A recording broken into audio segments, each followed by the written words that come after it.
सभी को धन्यवाद। पहले तो मैं एमएनटी नेटवर्क को धन्यवाद देता हूं, क्योंकि एक महत्वपूर्ण टॉपिक पे कुछ डिस्कशन, कुछ चर्चा इस लेक्चर में होने जा रही है और वो बहुत महत्वपूर्ण विषय है, टॉपिक है, वो है पब्लिक बजट।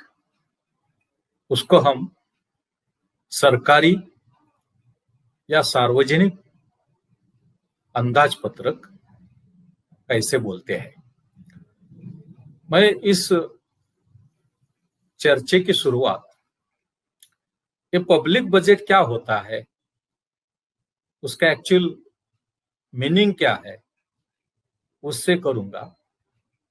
और पब्लिक बजट के रिलेटेड बहुत से पहलू और एस्पेक्ट्स है, उसको आपके सामने लाने का प्रयास करूंगा। फिर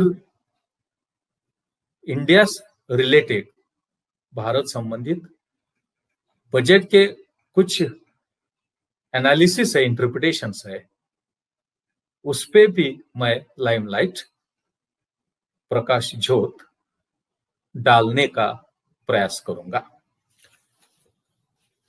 जब हम पब्लिक बजट की चर्चा करते हैं, सरकारी या सार्वजनिक अंदाजपत्रक की चर्चा करती है, तो उसका मीनिंग क्या है, उस मीनिंग से उसकी शुरुआत होनी चाहिए।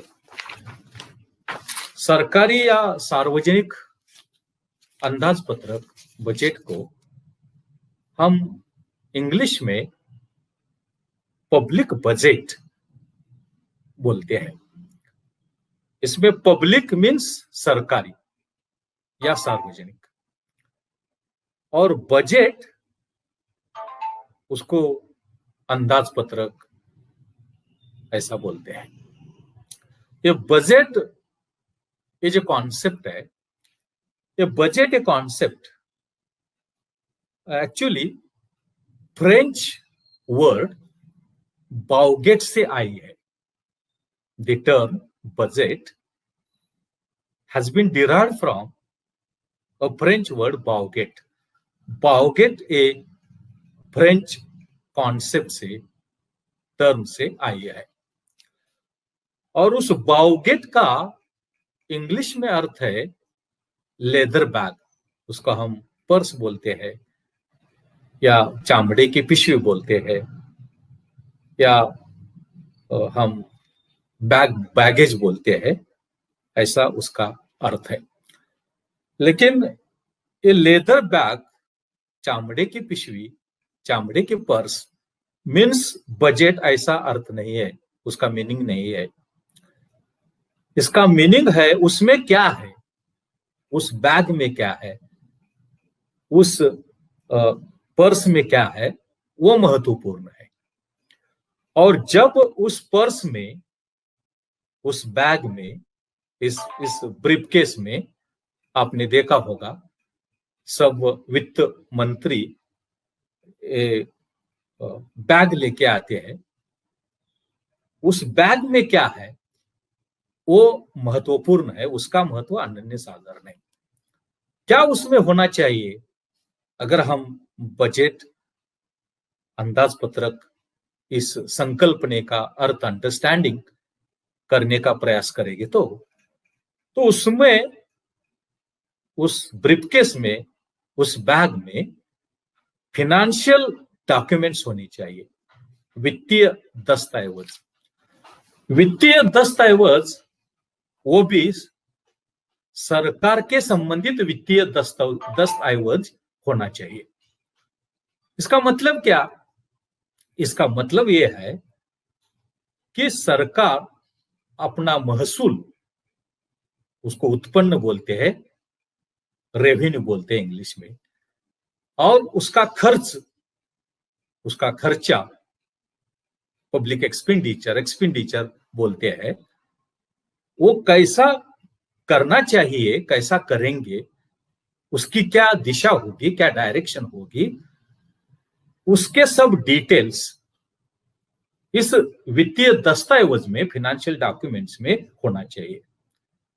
ऐसे वित्तीय दस्तावेज को, फाइनेंशियल डॉक्यूमेंट्स को बजट, अंदाजपत्रक, अर्थसंकल्प बोलना चाहिए। और क्योंकि वो सरकार के होते हैं, सार्वजनिक क्षेत्र के होते हैं, गवर्नमेंट के, इसलिए उसको सार्वजनिक अंदाजपत्रक, सार्वजनिक अर्थसंकल्प या पब्लिक बजट ऐसा बोलता है। तो पब्लिक बजट, सार्वजनिक अंदाजपत्रक, इसका अर्थ है कि सरकार के ऐसे डॉक्यूमेंट्स, ऐसे दस्तावेज जो फाइनेंशियल है, उसमें महसूल और खर्चा की सब डिटेल्स है, सब विश्लेषण है, सब फिगर्स है, उसको हम अंदाजपत्रक, सार्वजनिक अंदाजपत्रक, सार्वजनिक अर्थसंकल्प, पब्लिक बजट ऐसा हम बोलते हैं। अगर इस संकल्पना की उत्पत्ति देखो तो ऐसा हमें अर्थ मिलता है, उसका अर्थ अभिप्रेरित है।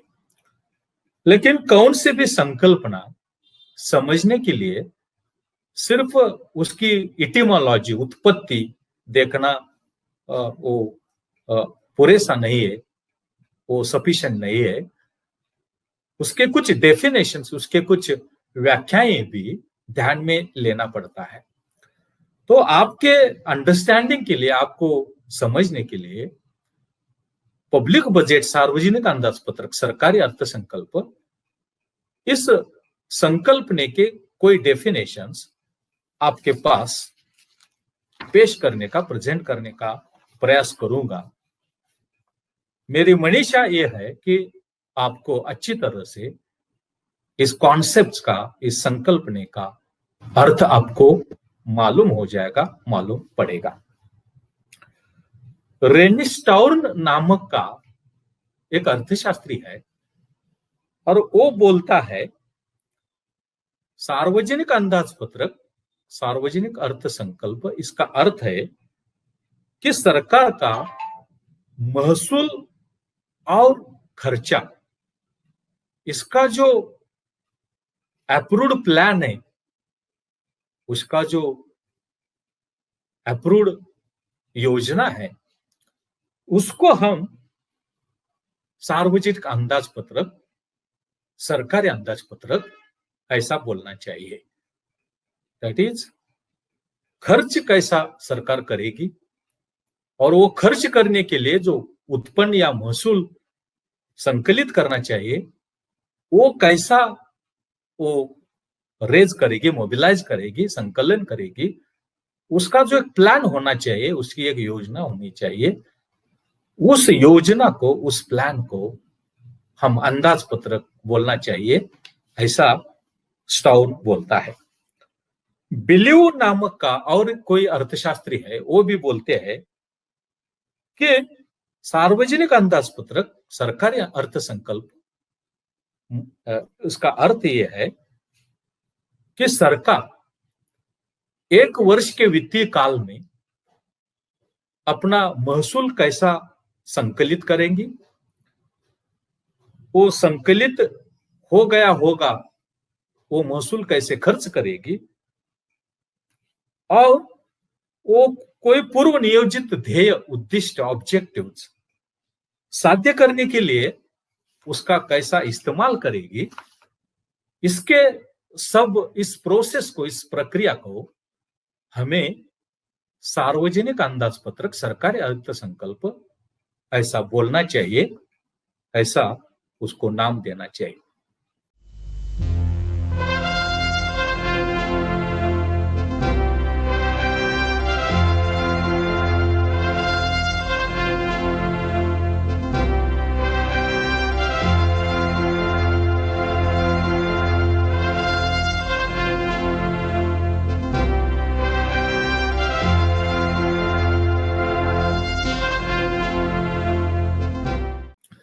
अब समस्या यह पैदा होती है कि इस सार्वजनिक या सरकारी अर्थसंकल्प या आवश्यकता क्या है, उसकी जरूरत क्या है, और उसको उद्दिष्ट क्या होनी चाहिए, क्या पर्पजेस ऑब्जेक्टिव्स होने चाहिए, किसके लिए सार्वजनिक, क्यों सार्वजनिक अंदाजपत्रक होना चाहिए। उसके बहुत से उद्दिष्ट, ध्येय, पर्पजेस ऑब्जेक्टिव्स है, लेकिन कोई महत्वपूर्ण, इसमें से महत्वपूर्ण पर्पजेस, उद्दिष्ट आपको पास रखने का मैं प्रयास करता हूं। जिस देश में नियोजन का स्वीकार किया है, प्लानिंग स्वीकार किया है, इस नियोजन में प्लानिंग अमल बजावनी, इंप्लीमेंटेशन के लिए ये अंदाजपत्रक होना चाहिए, नहीं तो प्लानिंग की कार्यवाही, अमल बजावनी, इंप्लीमेंटेशन नहीं हो सकती। विशिष्ट पर्टिकुलर काल में अगर आपको कुछ उद्दिष्ट साध्य करना है, ध्येय साध्य करना है, पर्पस साध्य करना है, तो प्लानिंग के सिवाय और अंदाजपत्रक के सिवाय वो साध्य नहीं होता, क्योंकि उस विशिष्ट काल मर्यादा में आपके कुछ ध्येय उद्दिष्ट है, उसको साध्य करने की एक व्यूह रचना, एक व्यवस्था, मैकेनिज्म अंदाजपत्रक, अर्थसंकल्प आपको देता है। तीसरी बात यह है कि सरकार को अपने कुछ जवाबदारियां, कुछ रिस्पॉन्सिबिलिटीज है, वो रिस्पॉन्सिबिलिटीज पूर्ण करने के लिए, डिस्चार्ज करने के लिए निधि फंड्स की बहुत जरूरत होती है, और वो फंड्स संकलित करने का, मोबिलाइज करने का एकमेव साधन है, एकमेव मार्ग है, स्रोत है, वो मार्ग अंदाजपत्रक है। इसलिए अंदाजपत्रक आवश्यक है। इसके सिवाय जो कुछ निधि, जो कुछ पैसा, महसूल सरकार संकलित करती है, उसका कार्यक्षम यूटिलाइजेशन, कार्यक्षम वापर होना चाहिए, तो उसका अंदाजपत्रक की जरूरत होती है। क्योंकि अर्थसंकल्प ने सरकार जो कुछ महसूल संकलित करेगा, उसका विनियोग कैसा करेगा, उसका यूटिलाइजेशन कैसा करेगा, सब इन डिटेल उसमें इंक्लूड करना चाहिए, अंतर्भूत होता है। इसलिए वो फंड्स जो कुछ संकलित किया जाएगा, उसका कार्यक्षम विनियोग, यूटिलाइजेशन होने के लिए अंदाजपत्रक की बहुत जरूरत है, ऐसा दिखता है। सरकार जो महसूल उत्पन्न गोला कर, संकलित करता है, मोबिलाइज करता है, वो खर्च करता है उसके ड्यूटीज, रिस्पॉन्सिबिलिटीज, उसके कार्य प्रणाली पे कुछ उद्दिष्ट साध्य करने के लिए। तो वो खर्चा जो होता है, वो खर्चा भी इकोनॉमिकल होना चाहिए, इफिशिएंट, कार्यक्षम होना चाहिए, वो एक्स्ट्रा वैगन्स, उधड़पट्टी होना नहीं चाहिए। इसलिए खर्चे में जो कार्यक्षमता, इफिशियंसी है, वो लाने के लिए भी अंदाजपत्र की बहुत जरूरत होती है, बहुत आवश्यकता होती है। ये जो अंदाजपत्र का अर्थसंकल्प है, पब्लिक बजट है, वो क्या करता है, उसका जो पाया है, उसका जो आधार है, उसका जो बेसिस है, उसका बेसिस ये भूतकाल में क्या हो गया है, भूतकाल में करने के लिए कुछ रह गया है क्या, साध्य करने में फलश्रुति मिल गई, यश मिल गया, ये देख के होता है। ये ब्लैंक ऐसा नहीं होता। पास्ट, भूतकाल ध्यान में लेके भविष्य काल में क्या करना चाहिए, कैसे करेंगे, इसका प्रयोजन, इसका नियोजन, इसकी व्यवस्था, इसका मैकेनिज्म इस सार्वजनिक अर्थसंकल्प में होता है। इसलिए भूतकाल में जो कुछ रह गया है, वो साध्य करने के लिए, वो पाने के लिए ये अंदाजपत्र के अर्थसंकल्प की बहुत जरूरत होती है, बहुत आवश्यकता होती है, ऐसा लगता है।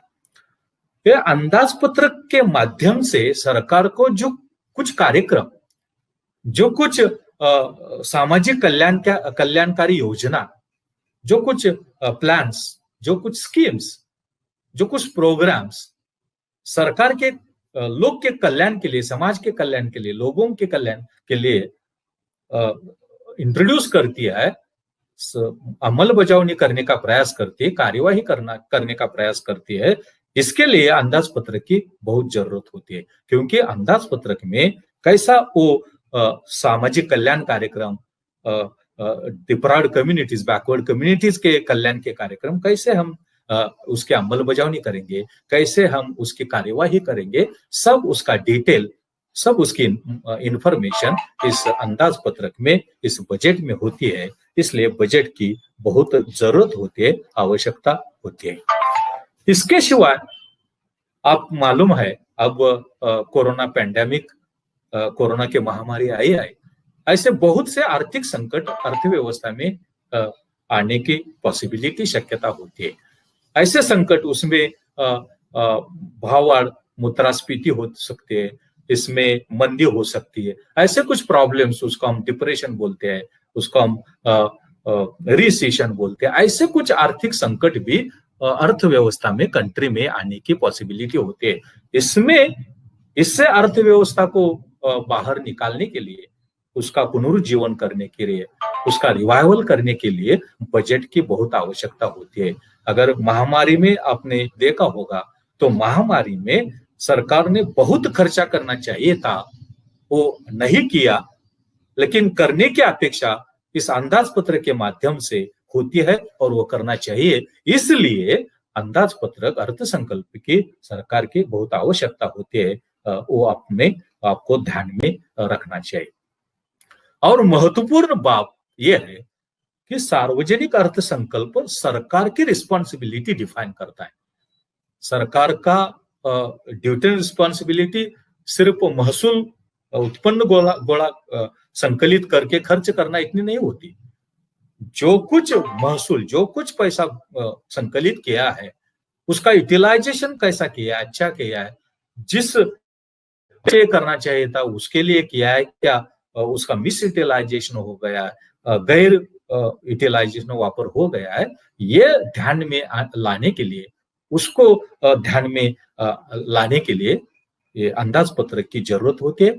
उसमें सरकार के ड्यूटीज एंड रिस्पॉन्सिबिलिटी, कौन सी कर्तव्य, कौन सी जवाबदारियां सरकार को डिस्चार्ज करना है, पेलना है, और कैसा उसको रियलाइज करना है, उसको साध्य करना है।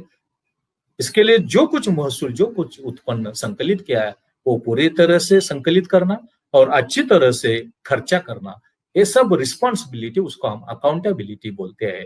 वो अकाउंटेबिलिटी जो है, वो अकाउंटेबिलिटी इस सार्वजनिक अंदाज पत्रक से मालूम होती है। इसलिए इसके अंदाज पत्रक की आवश्यकता है, ऐसा लगता है। इसी तरह ये सार्वजनिक अंदाज पत्रक, अर्थसंकल्प, पब्लिक बजट और उसकी आवश्यकता क्या है, ये स्पष्ट करने का, उसको एक्सप्लेन करने का प्रयास मैंने किया है। इस अर्थसंकल्प के बहुत से प्रकार, बहुत से क्लासिफिकेशन, बहुत से टाइप्स भी है।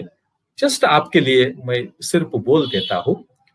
उसमें महसूली अंदाज पत्रक, भांडवली अंदाज पत्रक, उसमें प्रशासकीय अंदाज पत्रक, मौद्रिक अंदाज पत्रक, इसमें कार्यकारी अंदाज पत्रक, वैधानिक अंदाज पत्रक, बहुआयामी अंदाज पत्रक, एक अंदाज पत्रक, सार्वभौम अंदाज पत्रक, राज्य अंदाज पत्रक, स्थानिक अंदाज पत्रक, नियमितकालीन अंदाज पत्रक, आणीबाणी परिस्थिति का अंदाज पत्रक,